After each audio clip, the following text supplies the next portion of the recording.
The scream was sharp, but the silence that followed was sharper. Boiling water hit skin, and in that instant, love turned into something unrecognizable. The billionaire froze at the doorway, staring at his wife, her trembling hands still gripping the pot, her eyes empty, and the old woman in the wheelchair gasping, her skin blistering before his eyes.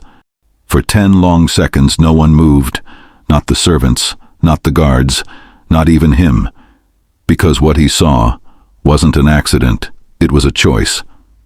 And that choice would burn far deeper than any wound.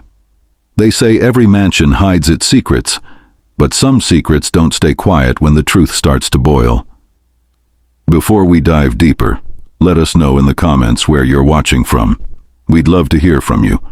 And if you're new here, click that subscribe button so you never miss any of our upcoming stories. They called him David Cole, the man who turned dust into diamonds, a self-made billionaire who built his empire from the ground up. To the world, he was power wrapped in kindness. To his mother, Mama Grace, he was still that little boy who once sold bread by the roadside just to buy her medicine. His mansion sat high above the city, a sea of forgotten memories shimmering beneath his balcony. From that height, he could see everything he had conquered, but not the storm growing quietly inside his own home. Beside him stood Selena, beautiful, graceful, the woman everyone believed was his blessing. Their love had been the talk of the city, the perfect story of riches and romance. But even perfect stories can hide painful chapters. So how does a man who built empires lose control of his own home? And what could drive a wife to harm the very woman who once blessed her wedding? Every fortune carries a shadow. Every smile hides a cost. And sometimes, the past refuses to stay buried. Let's go back, before the wealth, before the betrayal, before the mansion stood tall. Back to where it all began. Before the mansions, before the headlines, there was only a small wooden house in rural Georgia. The kind where the roof creaked when it rained, and the nights were so quiet you could hear your own heartbeat. That's where Mama Grace raised her only son, David. She was widowed before her 30th birthday, her husband taken by an illness they couldn't afford to treat. From that day, she made a vow that her boy would never live the same kind of struggle she did. She worked anywhere she could, washing clothes at the laundromat until her hands cracked, stacking shelves in grocery stores, cleaning offices long after everyone had gone home. And every night when David fell asleep, she'd sit by his bedside, whispering prayers she never told another soul. She used to say, "Son, riches fade, character doesn't." It was her way of reminding him that no matter how bright the lights got, integrity was the only true wealth. David grew up watching her fight against life with nothing but faith and grit. So when that scholarship letter came in the mail, it felt like the world had finally listened. He packed his bag, kissed her forehead, and promised he'd make her proud. But as the bus pulled away, she stayed on that old dirt road, smiling through tears, because a mother always hides her pain so her child can see only hope. In New York, David's world moved fast. He juggled 2 jobs, slept in a cramped apartment, and studied under streetlights when the power went out. Every call home reminded him why he couldn't give up. And as the years passed, the boy from Georgia became a man the city couldn't ignore. His business ideas turned into meetings, meetings into deals, and deals into millions. Mama Grace would listen to his stories on the phone, proud but distant, her voice always soft, saying, "Don't forget where you came from, my son." She believed his success would finally buy her peace, but the higher he climbed, the smaller she became in his world. Her calls grew shorter, his visits fewer. The city had swallowed him whole, and in that sea of lights, a new face appeared. Selena, the daughter of a powerful family, the kind of woman who turned heads when she entered a room.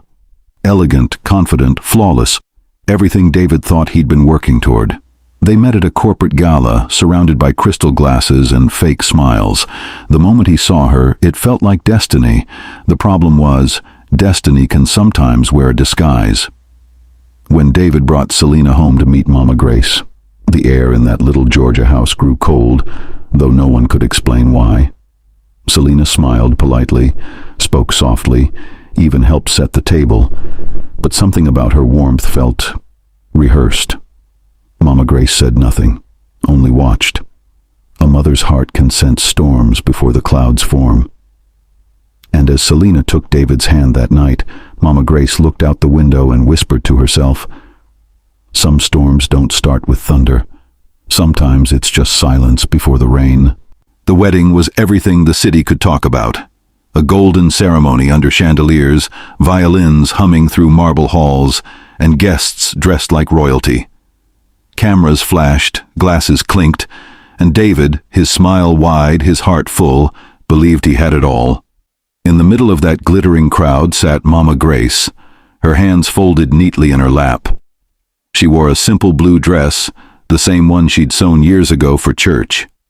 The world saw her as the mother of the groom, but she felt more like a guest in her own son's story. When David and Selena exchanged vows, Mama Grace smiled through tears, whispering a quiet prayer of gratitude. But beneath that prayer was something unspoken, a mother's instinct, that faint tremor of unease she couldn't name. The applause roared, the music swelled, and yet in that moment of celebration, she felt unseen. Weeks turned into months, and the mansion that once echoed laughter began to change. Selena's voice, once soft and charming, grew sharp around the edges. Little by little, her words began to cut deeper than anyone noticed. "David," she'd say, "your mother's old-fashioned ways embarrass me. She still prays before every meal. Who does that anymore?" David would chuckle nervously, brushing it off, too busy, too distracted to see the pain in his mother's eyes. Business consumed him, meetings in London, calls at midnight, deals that never seemed to end. And in that silence, Mama Grace became a ghost in her own home, wandering from room to room, tending to flowers no one noticed, sitting by windows no one looked through. Her laughter, once the heartbeat of their small home in Georgia, was replaced by the soft hum of loneliness. Then one evening it happened. Mama Grace was in the living room carrying a tray of tea to the table. Her hands, now frail with age, trembled slightly. A single cup tipped, spilling across the marble floor. The porcelain shattered. Before she could speak, Selena's heels clicked across the room. Her words came out like knives. "You're ruining my floors. Do you even know how much these cost?" David wasn't home to hear it. No one was. The air froze. Mama Grace knelt to clean the spill, her knees pressing into the cold marble. She said nothing, but in her silence, something shifted. The house that once echoed with laughter learned the sound of contempt. That night, when everyone was asleep, Mama Grace sat by her window, the same window where she used to watch the sunrise back in Georgia. Her hands clasped, her eyes lifted. She whispered something to the heavens, a prayer only a weary mother could understand, and what she didn't know was that the answer would come through fire. Time is a quiet thief. Months slipped by, and with each one, Mama Grace's strength began to fade. Her back curved a little more, her voice softened, her hands shook when she prayed. Yet she refused to leave the mansion. It wasn't pride, it was love. She wanted to believe her son still needed her, that somewhere behind the cold marble walls, the boy from Georgia was still there. David, buried in boardrooms and blinking screens, couldn't see what was happening. Selena had learned how to speak softly in his presence and sting cruelly when he turned away. "She's too old, David," she would sigh. "She slows down the house. The staff can barely keep up with her messes." And David, tired and trusting, would simply nod. "Do whatever you think is best, Selena." Those 6 words became a permission slip for quiet cruelty. Days later, Mama Grace was moved out of her cozy guest room and into the old servants' quarters, damp, narrow, and forgotten. She didn't protest.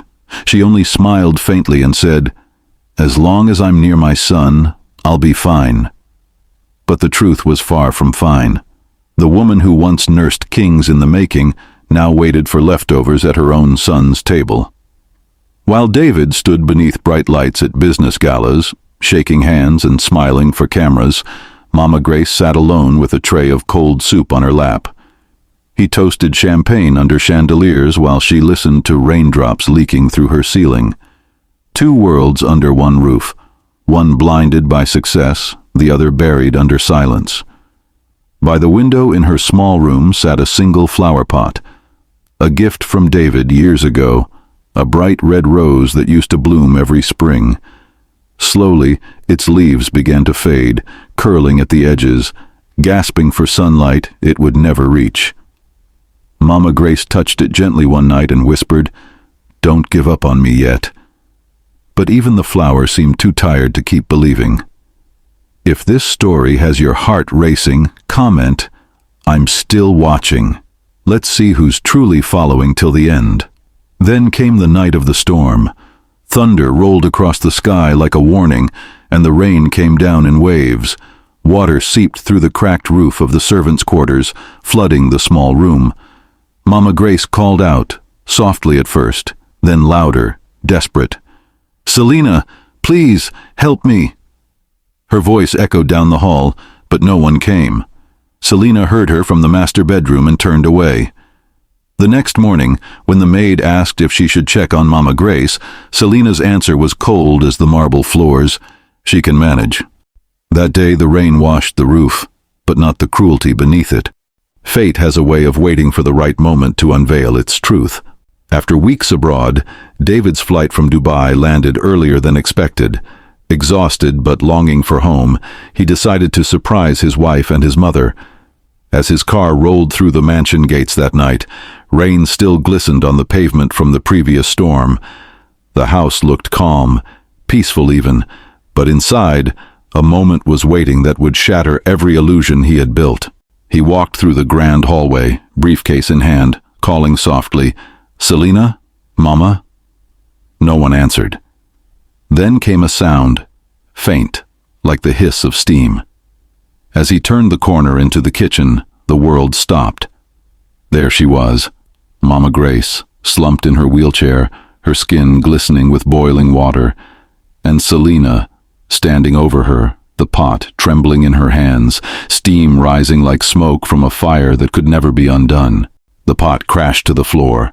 Porcelain shards scattered like broken promises. For a long, unbearable moment, no one spoke.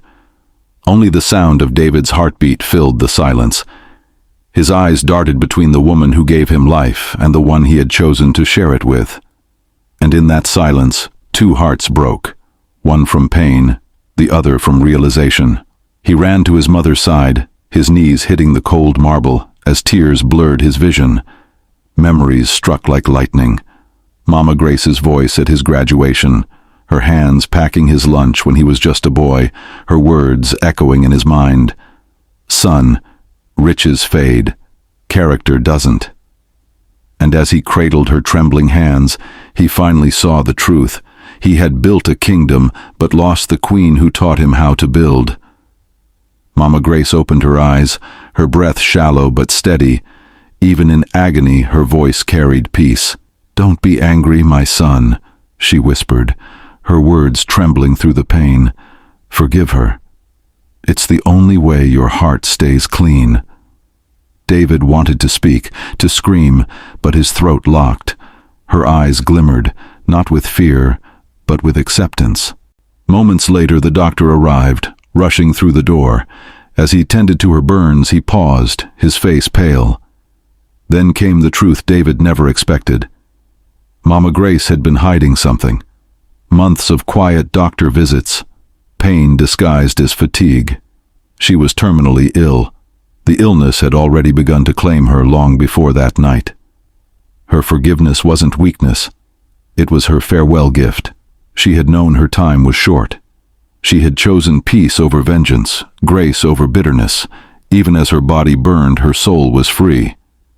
David wept, holding her hand against his heart, realizing that the woman he'd failed to protect was the only one who had truly protected him until her final breath. The weeks that followed felt like walking through ashes. The world around David hadn't changed, but he had. The boardrooms, the cameras, the flashing lights that once fed his pride now felt empty, meaningless. The mansion stood cold and quiet, filled only with echoes of what used to be. Selena tried to explain, to cry, to beg, but forgiveness didn't mean returning to the past. David didn't raise his voice. He simply signed the divorce papers, slid them across the table, and said, "My mother forgave you. That's enough." There was no revenge, no scandal, no anger left to give. Instead, David turned his grief into purpose. He sold one of his companies and donated half his fortune to build homes for the elderly, places filled with warmth, dignity, and care. On the gates of each home, engraved in gold, were the words, "Mama Grace Foundation, love without conditions." For the first time, his wealth felt meaningful. One quiet morning, David visited his mother's grave. The wind brushed through the tall grass, and the sky carried the same soft light that used to stream through her kitchen window in Georgia. He knelt, tracing his fingers over her name carved in stone. The man who once conquered empires now trembled like a child. He whispered, "You taught me to build empires, but you never said the hardest to build was forgiveness." And as those words left his lips, a calmness settled over him, the kind only truth can bring. For in that moment, David understood, forgiveness doesn't erase the pain, it releases the soul from it. They say time heals, but in truth, it's forgiveness that does. Wealth can build walls, but love, only love, can tear them down. And in every mother's heart lives a mansion no money can buy. So if you've ever been wronged, or found yourself holding on to hurt that burns your peace, remember this: forgive not because they deserve it, but because your peace deserves it more. What would you have done in David's place? Would you choose revenge or forgiveness? Would you let the fire of anger consume you, or would you let grace rebuild what pain tried to destroy? Sometimes life tests us not with what we gain, but with what we lose, and how we respond when love is the only thing left to hold on to. Forgiveness doesn't mean forgetting. It means freeing yourself from the weight that keeps you from moving forward. Share your thoughts below. Your words may be the light someone needs today. Maybe your story, your strength, or your faith could help someone else find their way back to peace. And if you think this story was unbelievable, wait till you hear what happened when a maid vanished after her wedding night, leaving behind a letter that broke everyone's heart. Subscribe for more timeless stories that touch your heart and remind us what truly matters: love, forgiveness, and the courage to choose grace when it's hardest to give.